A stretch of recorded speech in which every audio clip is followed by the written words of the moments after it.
Oh, hi there.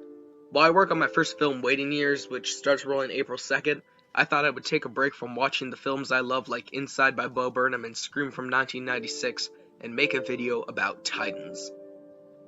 But just a shout out real quick to Inside by Bo Burnham, which is a Netflix original.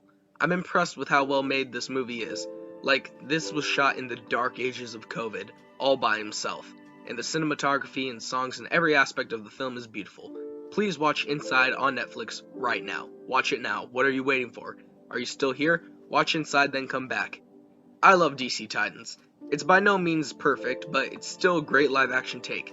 Don't worry, in this 3-part series, I will go through the things that I like and dislike about Titans, starting off with the season that hooked me, Titans, Season 1. I used to wake up every day and beat myself up. I'm an aspiring filmmaker, and I wanted nothing more but a live-action Teen Titans. At the age of 11, I wrote a comic called Red's a Happy Color, which would be a show about Dick Grayson and the many, many layers behind being Robin. But while I was doing that, and making Haddonfield Boogeyman, I always wondered why I never made a Teen Titans show, or movie, or comic showing my love and compassion for the characters. I mean, I had an idea, I really wanted to make it, but, I just wrote it. I never actually made the comic, and I was writing comics with my friends every fucking day. Then, in July of 2018, the first trailer for TEC's Titans was released, and I had no fucking idea. It wasn't until June of 2020 that I discovered Titans, and my entire world changed.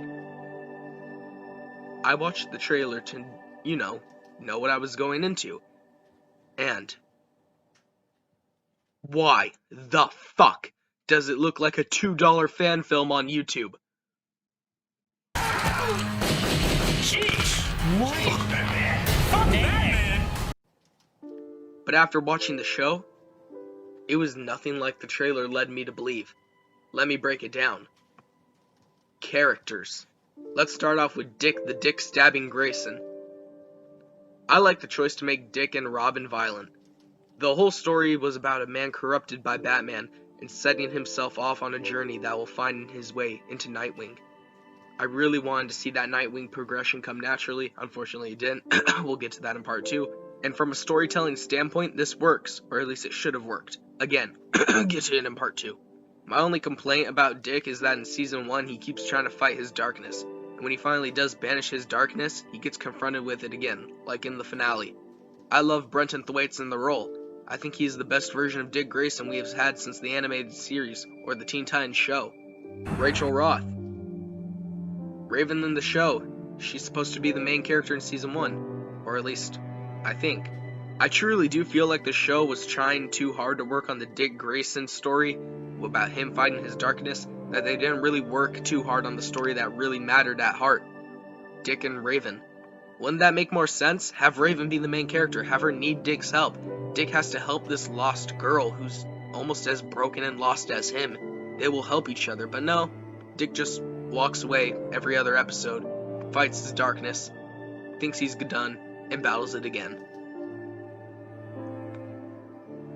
We can't focus on the stupid fucking Trigon plot, or just Raven at all, any aspect of Raven. Raven's father Trigon, Raven's mother, anything with Raven. We can't focus on Raven, because Dick handles his darkness in every fucking episode. I love Tegan Croft as Raven, but holy fucking shit, I wish in Season 1 her and Guard Logan had more to do. Speaking of Beast Boy, give him more to do, please. I'm so happy in Season 2 he gets a little more to do. Moça do corpo dourado do sol de Ipanema. Oh, yeah, never mind, that happened. But we'll get to that later. Again, part 2. Starfire annoys me every time she's on scene in Season 1, and a little bit of Season 2. Like most of the show, Season 3 is where everything I hated I really start to like. Okay, does that about cover the main characters? Good, let's move on. The side characters like Jason Todd, who alongside Dick is one of my favorite characters in the show. Kern Walters does a great job portraying him. I love him so much. Donna Troy, Hank Hall, and Don Granger are okay. I love the character of Jason, but I wish Hank and Don were more than just characters who are there to shit-talk Dick.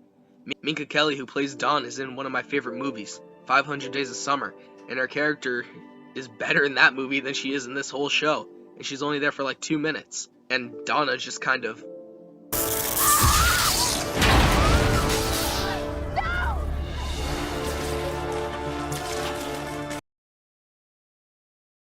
Again, part 2. I feel like some scenes would have more emotional value if it wasn't so fucking blue. What? You don't notice it?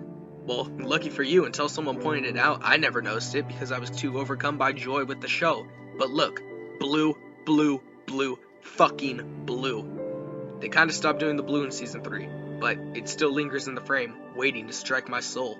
What else? Editing's off, and I have a couple tiny nitpicks, but overall Titan Season 1 was disappointing but enjoyable, and it had me hooked. I had hope for Season 2, but let me tell you now, I was let down. Fuck Batman.